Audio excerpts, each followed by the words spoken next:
Hello everybody, this is the last round of my little Needledrop game here. There is one more record in this box here. Well, doesn't sound like much, but there should be one disc there. So let me take it out and let's see what another nightmare awaits me. Wow, what a coincidence. I mean, my favorite album.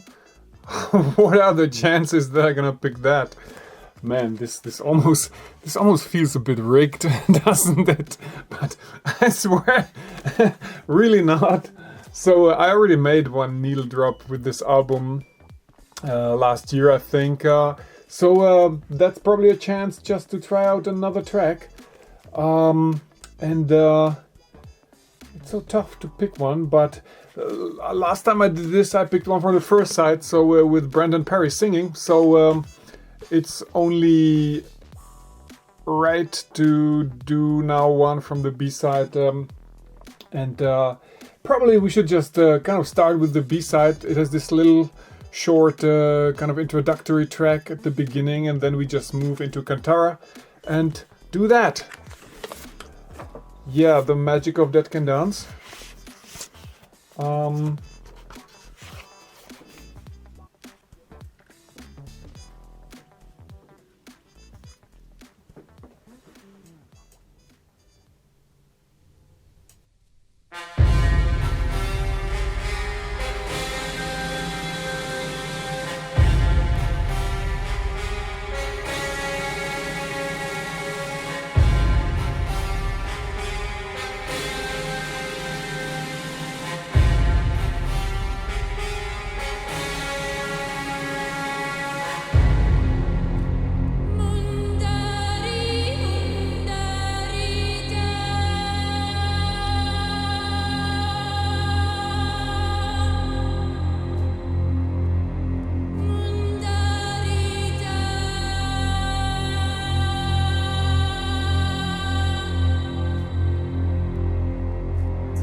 Looks what it is.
Yeah, Within the Realm of a Dying Sun, Dead Can Dance, 1987 or 88.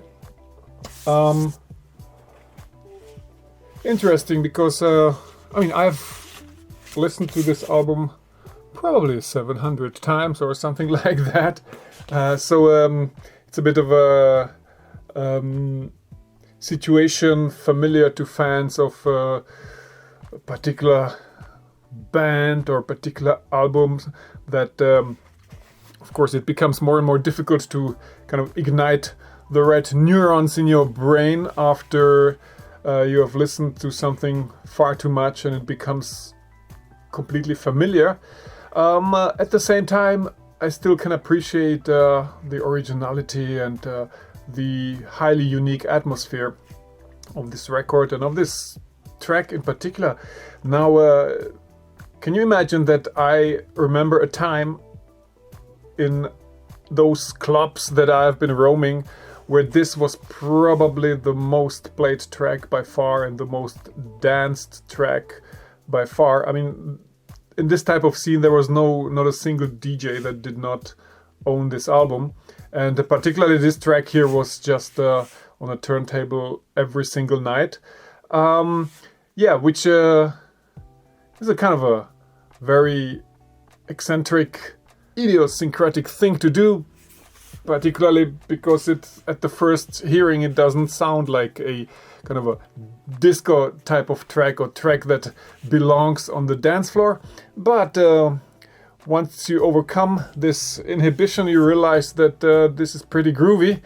And it has this wonderful kind of trance-like, hypnotic attitude.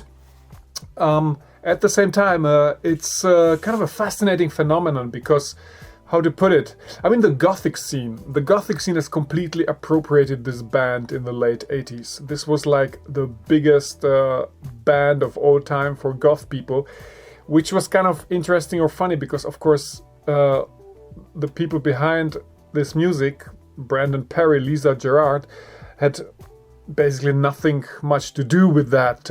They might have been a type of post-punk people kind of coming from the punk scene in Melbourne, and certainly they grew probably more and more puzzled from year to year, observing the audience in the theaters and concert venues. So you have this kind of situation where the people on stage are probably somewhat wondering why their audience keeps dressing in a certain type of way and keep looking in a certain way, and what does it all mean? This was actually something that was very, very typical for the Gothic scene. So while there was a lot of music that you could kind of describe or classify as pure goth sound, whatever this was, in America it would have been a band like Christian Death, probably. It was kind of more checkered and slightly weird in Europe. But they have kind of crowned Dead Can Dance, particularly in Europe, as like the most sophisticated representation of their feelings. Obviously, they probably all felt slightly betrayed when in the 90s Dead Can Dance almost with a touch of stubbornness completely turned the ship of their band and started to record a very, very different music, more in the direction of kind of fourth world music and sort of ethnographic music, and completely leaving this kind of a dark wave, ethereal, neoclassical musical world behind. This here is probably like the most popular or revered representation of this kind of a very dark chapter in their discography. Not that the other albums by Dead Can Dance were in any way cheerful or upbeat. So this is all very relativistic. This is certainly a album that was always close to my heart because I think it is very formative for me, particularly because I discovered it in a really kind of the appropriate time when I was a late teenager and And it was fascinating because I started to go to these clubs, and I mean, there were all these girls or young women. They all looked like they spent 3 to 4 hours just to make their hair. So there was a certain fascination and a certain level of mystique and enigma behind those strongly powdered faces covered with a lot of eccentric makeup and all this stuff. Of course, I was a very impressionable young man, so I certainly encountered a new, strange cultural region, and definitely immersed myself into this subculture. And yeah, this was one of the main soundtracks for this experience. But the great thing is that as it happens to me with many other things, I kind of quickly outgrew the subcultural aspect of it. I think I was like a fully dedicated member of this type of dark wave gothic scene for maybe, I don't know, 18 months, 2 years top.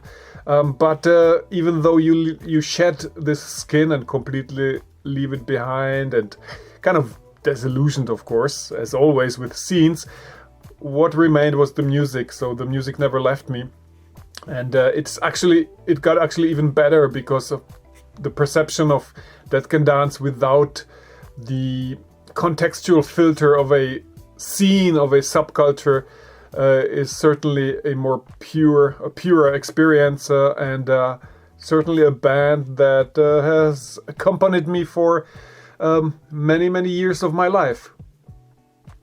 I don't listen to that much to them anymore, but it's just basically because their output is quite limited, and there are so many other things to discover in this world. But obviously, whenever anybody asks me, this is still the album number 1 in my book, and this will probably always stay like that. So I hope you've enjoyed this. This was a little expedition into the dark territory of Dead Can Dance with Cantara from their album Within the Realm of a Dying Sun, released on the 4AD label, and certainly one of the pinnacles of the 80s, at least for me. So I hope you've enjoyed this. This was kind of funny to blind pick 5 records, and who knows, I certainly would like to do this again, but for now I will just sit down first and finalize these 5 videos. So thanks for watching, have a nice day, stay healthy, take care, and keep it spinning.